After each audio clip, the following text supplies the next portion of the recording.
Et je sais que j'avais assisté à une réunion avec la dame en question et d'autres membres de la famille et de la personne en question. Lorsque j'ai vu un homme se dire vouloir défendre la petite fille, il disait en gros que je veux la religion, c'est de défendre les gens seulement. J'ai dit que on va à l'école pour faire ça. Il dit oui, il y a des gens qui vont à l'école pour aider les gens, pour défendre les gens qui ont de l'argent en aidant les gens. J'ai dit ok. Parce que le crime dont la petite fille avait été victime, il est tellement atroce, tellement tout le monde en 5e, 6e, j'aimais bien écrire, il écrivait toutes des histoires pour rigoler et autres. Et par la suite, en master, lors de la Covid-19, il y avait eu un moment où personne ne partait à l'école, on avait arrêté le cours, le président avait demandé de rester à la maison. Je me suis rendu compte que l'entrepreneuriat ne m'allait pas du tout. Parce que non seulement je mélangeais mon argent de bénéfices avec mon argent personnel, mais je ne faisais que des pertes en fait. D'abord, je ne vends pas bien. Ensuite, ce que je gagne, je dépense. Donc, je me suis dit que l'entrepreneuriat.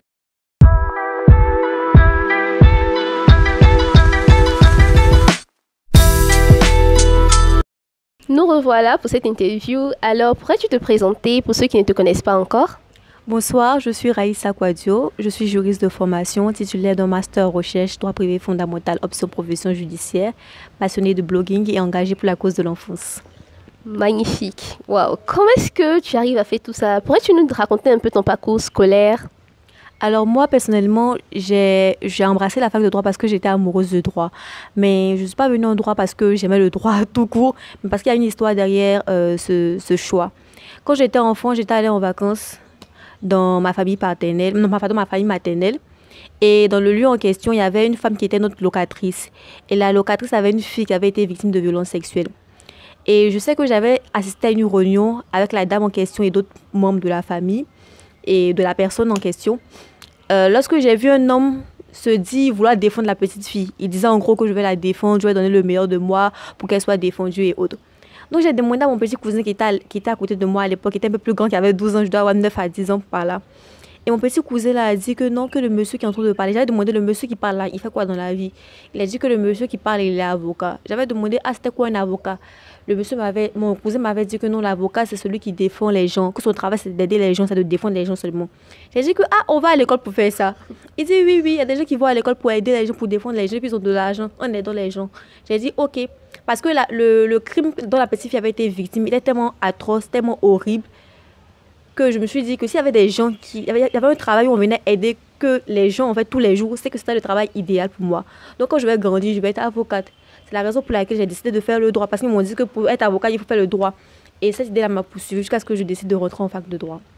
Maintenant, pour ce qui est du blogging et puis de la gestion de projet, pour le blogging, ça a été le truc. Disons, comme tout le monde en 5e, 6e, j'aimais bien écrire. On écrivait toutes des histoires pour rigoler et autres. Et par la suite, en master, lors de la Covid-19, il y avait eu un moment où personne ne partait à l'école, on avait arrêté le cours, le président avait demandé de rester à la maison. Donc c'était un moment où chacun cherchait quelque chose d'autre à faire. Moi, personnellement, avant ça, j'avais décidé de me lancer dans l'entrepreneuriat. Puisqu'on sait qu'il y a un groupe de personnes qui disent que pour réussir dans la vie, il faut être entrepreneur. Et que les entrepreneurs sont ceux qui sont les plus riches et les plus malins, en fait. Qu'un salarié peut avoir de l'argent. Donc, comme tous mes amis de l'époque, j'avais décidé de me lancer dans l'entrepreneuriat. Quand j'ai essayé l'entrepreneuriat, je me suis rendu compte que l'entrepreneuriat ne m'allait pas du tout. Parce que non seulement je mélangeais mon argent de bénéfices avec mon argent personnel, mais je ne faisais que des pertes, en fait. D'abord, je ne vends pas bien. Ensuite, ce que je gagne, je dépense. Donc, je me suis dit que l'entrepreneuriat ne m'allait pas. J'ai essayé d'autres choses dans l'entrepreneuriat, mais ça n'allait pas toujours. Et j'avais une amie qui avait lancé une collection de mèches. Disons, pardon, un magasin de mèches, en fait. Elle confectionnait les mèches qu'elle revendait. Elle vivait aux États-Unis. Donc, quand j'avais vu son entreprise et tout, c'était bien drafté, quoi.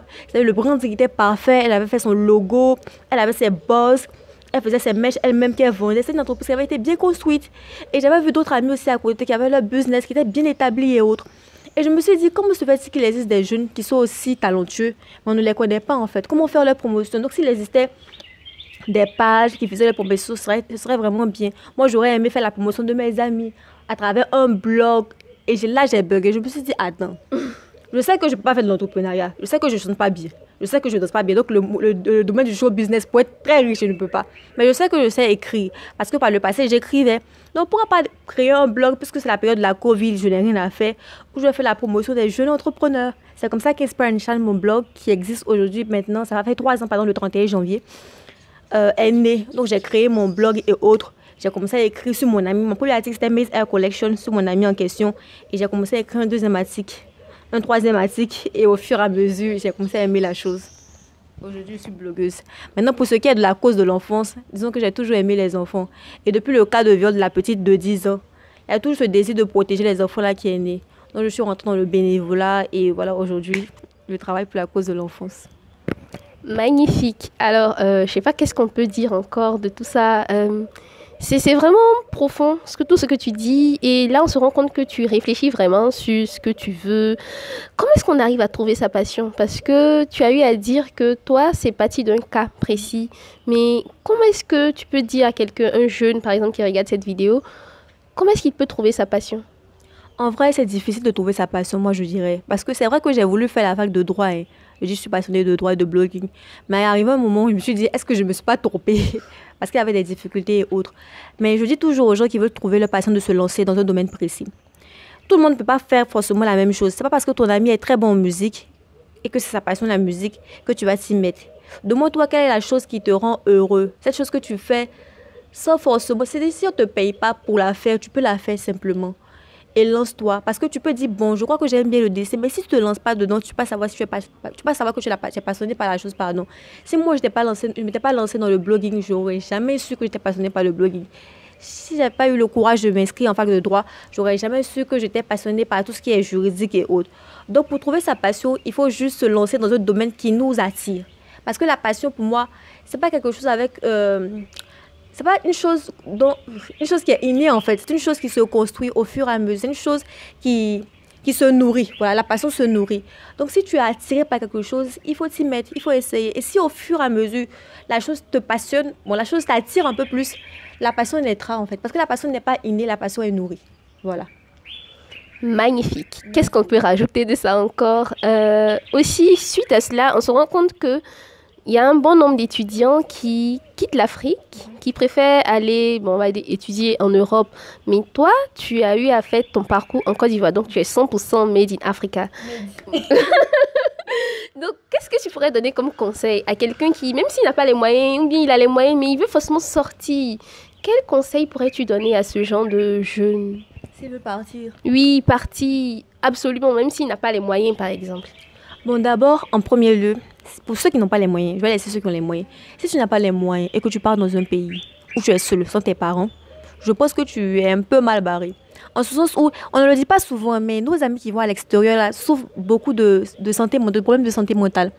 Parce que là-bas, tu quittes ta famille, tu n'as pas une personne vers qui te retourner. Nous qui avons fait la fac de droit, c'est une fac où si tu n'as pas fait d'espoir, souvent tu vas abandonner. Donc, imaginons un instant que tu sois dans une faculté aussi difficile, loin de ta famille, ce sera vraiment difficile. Et ensuite, ce n'est pas forcément en allant à l'extérieur que vous allez réussir en fait.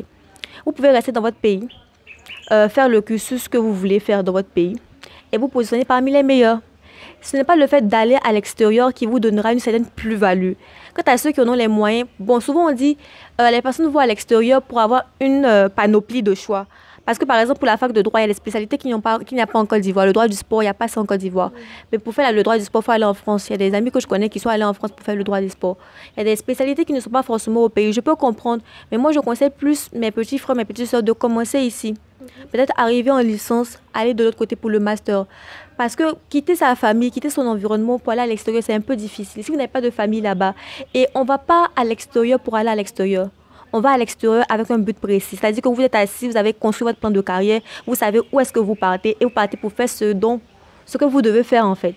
Parce que moi, je connais quelqu'un qui est allé à l'extérieur, mais la personne travaille en fait pour payer ses cours, en plus de l'argent que les parents envoient. Donc, quand vous partez à l'extérieur, ne partez pas dans le sens de je vais en France ou je vais aux États-Unis parce que c'est bon à entendre. Partez là-bas parce que vous avez un but précis. Je vais en France parce qu'en Côte d'Ivoire, je n'ai pas tant. Et c'est cette plus-value que je recherche. Vous prenez cette plus-value et vous revenez si vous le désirez. Voilà. Waouh. Qui est très, très poignante et très précise dans les réponses. Et je suis vraiment touchée. On va essayer de conclure un peu avec cette question-là. Comment est-ce qu'on fait dans ce monde actuel pour s'imposer? Parce que moi, je t'ai connue plus sur les réseaux. Sur ma page Facebook, je voyais tes posts, tes publications qui sont vraiment très pertinentes.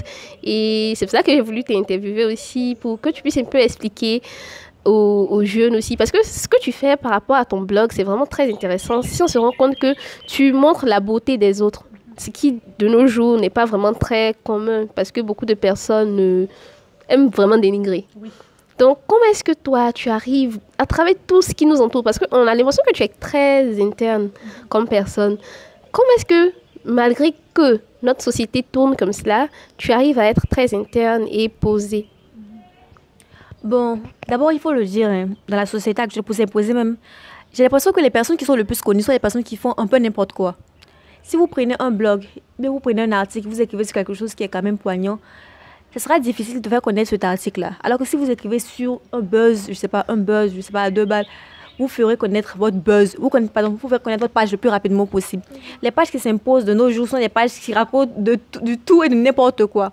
Et les pages comme la note, pour qu'elles puissent être connues, c'est une succession de travail. Quelqu'un me disait une fois, j'ai envie d'écrire comme toi tu écris, parce que tu écris avec une certaine facilité. Je lui ai dit que tu peux prendre mes articles, tu lis le premier article et tu verras au fur et à mesure des écrits qu'il y a eu un changement. C'est-à-dire que c'est à force de travail qu'on arrive à s'imposer. C'est à force de... Et il faut aussi se connaître aussi. En vrai, il faut se connaître. Tu peux décider de faire un blog sur un thème, sur par exemple l'entrepreneuriat en griffe. Et si parce que bon, les gens pensent souvent que le blogging c'est un truc qui est limpide, quoi. Tu écris, les gens apprécient et autres. Quand moi je créais mon blog, j'ai reçu des commentaires de personnes proches qui me disaient: tu perds ton temps, tu écris quoi? Qui va lire tout ça? Qui a dit que les gens ont le temps de lire? Donc, quand tu reçois ce genre de commentaires, tu n'as pas envie de continuer. Mais quand tu te connais toi-même et que tu t'apprécies comme tu es, tu apprécies tes idées et tu veux pas forcément te faire connaître, mais tu veux communiquer à une ou deux personnes ta vision et surtout les encourager dans le chemin que ces personnes-là ont pris, tu es plus détaché de ce monde en tant que tel et tu fais un travail de qualité. À ces personnes qui veulent se détacher de la vision extérieure ou de cette répétition qui est dans ce monde, c'est-à-dire la manière dont tout le monde fonctionne, et s'imposer, je dirais, il faut travailler dur et il faut rester, comment dirais-je, concentré. Voilà. Si tu as déjà écrit sur l'entrepreneuriat, c'est vrai que les gens vont te dire: ah, tu perds ton temps, c'est pas intéressant. Mais sache qu'il y a une personne quelque part qui est d'accord avec l'écrit que tu fais. Et cette personne est motivée par ce que tu fais. Moi, il y a des personnes qui m'envoient des messages en mode: hey, j'ai aimé ton article, je me suis retrouvée dans ton article. C'est tellement beau de recevoir ça. C'est vrai que peut-être 5000 personnes n'ont pas lu l'article, c'est peut-être 300 personnes qui ont lu l'article. Mais cette personne qui m'envoie ce seul commentaire-là me donne envie de recommencer en fait. Dites-vous que vous écrivez pour une personne qui est touchée par ce que vous dites. Et restez concentré, travailler. Parce que écrire un article, ça a l'air simple. Faire une vidéo YouTube comme ça a l'air simple, mais ce n'est pas simple. Pour que le travail soit de qualité, pour que le travail puisse influencer un peu plus votre atmosphère ou votre environnement, c'est par votre concentration et surtout par la discipline dans laquelle vous vous mettez. Moi, je me suis dit, de tel jour à tel jour, je publie. Moi, j'écris souvent 14 articles que je garde. Donc, je vais publier chaque dimanche les articles. Et je suis restée concentrée. Je recevais des commentaires en mode: ouais, c'est trop long. Je savais que je devais un peu plus raccourcir. Ou des commentaires: tu as des fautes. Donc, je savais que je devais faire plus attention aux fautes. Ou des commentaires: il n'y a pas trop d'images. Donc, je savais que les gens aimaient plus les images. Et au fur et à mesure, Inspiration est devenu ce qu'Inspiration est aujourd'hui. Donc, je leur dirais, se connaître soi-même pour ne pas aller un peu à gauche, à droite, à la recherche de vues.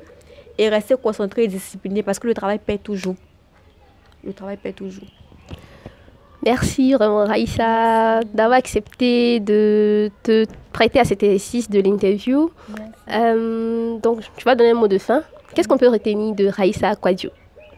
Je dis toujours cela sous mes posts LinkedIn. Je suis Raïssa Kwadio, une juriste passionnée de blogging qui aimerait changer le monde. C'est la phrase pour moi qui me définit le plus. Si vous êtes une personne créative ou si vous avez un petit talent, il n'y a pas de petit talent, si vous avez un talent, une chose qui bout en vous, lancez-vous. On n'est jamais très prêt, on n'est jamais trop prêt, on n'est jamais assez parfait, on n'est jamais assez, je sais pas, le meilleur de ce domaine-là, dans le domaine qu'on veut faire et tout. On est juste des personnes qui ont osé en fait. Moi, je suis une personne qui a osé. Je ne suis pas la meilleure blogueuse, je ne suis pas la meilleure fille qui écrit. Quand je commençais, j'avais des problèmes avec mon ordinateur, je ne savais pas du tout écrire à l'ordinateur. J'étais très lente quand je tapais et autres. Mais je suis quelqu'un qui a juste essayé. Donc, si vous avez une petite chose qui est bonne en vous, lancez-vous. C'est tout ça. Lancez-vous. Merci beaucoup Raïssa d'avoir accepté. Donc, n'hésitez pas à liker, partager, vous abonner à ma chaîne et aller suivre son blog. Je vais mettre le lien dans la description. Donc, on se donne rendez-vous pour une prochaine vidéo. Bye bye.